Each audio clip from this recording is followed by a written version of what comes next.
sekalian, Shalom, Om Swastiastu, Namo Buddhaya, Salam Kebajikan dan Rahayu.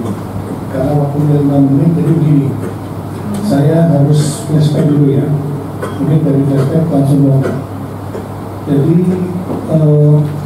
kalau tadi teman-teman dari kerja menghitung 16 tahun, mungkin saya bisa menghitung 22 tahun. Karena begini ceritanya, 22 tahun yang lalu, seingat saya, waktu itu Mahkamah Konstitusi belum berdiri, tahun 2002. Aku saya diminta Direktur Undang-Undangan, Ibu Sri Haryati.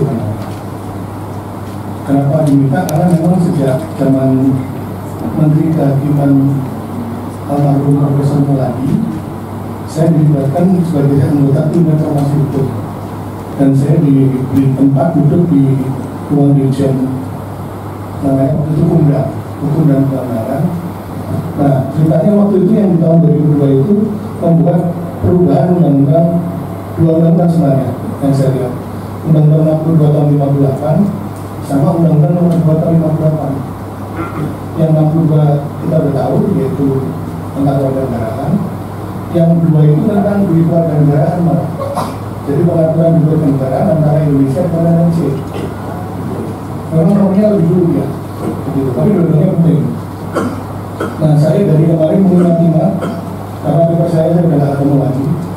Waktu itu, jadi seminar pertama yang diselenggarakan, apa FGD lah, waktu itu di Hotel Bidakara, di salah satu ruangan di lantai 2. Ibu Sri Haryati meminta saya dengan Pak Dr. Haryono, yang kemudian menjadi Wakil Ketua Mahkamah Konstitusi.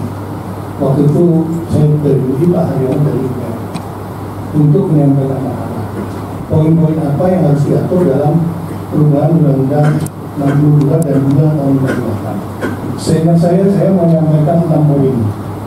Yang pertama, jelas harus menghindari adanya kemungkinan stateless. Ya, ini poin lagi. Ini terpaksa saya mulai dari sini. Yang kedua, menuntaskan masalah kewarganegaraan yang tertinggal dari Undang-Undang nomor 2 tahun 2008. Ketiga, waktu itu ada fenomena kesulitan mendapatkan kewarganegaraan justru orang-orang yang berjasa bagi Indonesia. Yang saya kasih contoh Ivan Ali, pemain bulu tangkis itu udah emas berapa kali, tapi dia itu ngurus kewarganegaraan itu nggak dapat kayak gitu. Depan mata kita itu.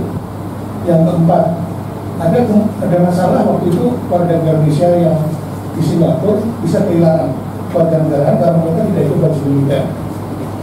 Yang kelima, itu banyak warga negara kita itu yang statusnya abu-abu, terutama yang ada di perbatasan. Waktu itu yang saya ambil contoh kasus itu yang tinggal di antara Papua dan Papua Nugini. Itu sekitar 3.000 orang, itu nggak jelas apakah Indonesia atau Papua Nugini. Yang keenam adalah menyesuaikan dengan perkembangan ketatanegaraan. Misalnya di dalam Undang-Undang 62 tahun 2008 itu ada istilah Dewan Menteri.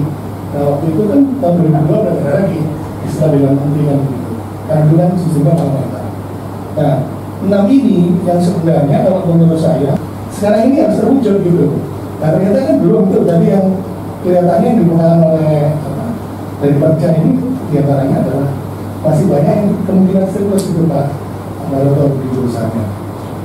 Nah, saya sebenarnya mendukungnya di tahun 60 menit itu berarti bagaimana mempermudahnya Pak, mempermudah seperti apa pemain PSSI, dan saya mengusulkan kalau bisa yang primer itu yang warga Indonesia Pak, gitu.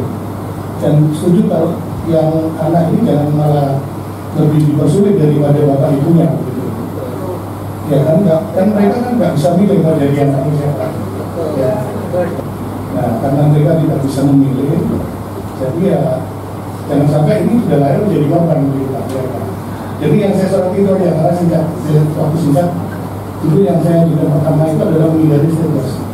Nah ini bagaimana? Karena itu tidak segera dan untuk Pak Baroto dari pusat kekuasaan jadi ya. Kalau Pak Baroto nggak gitu.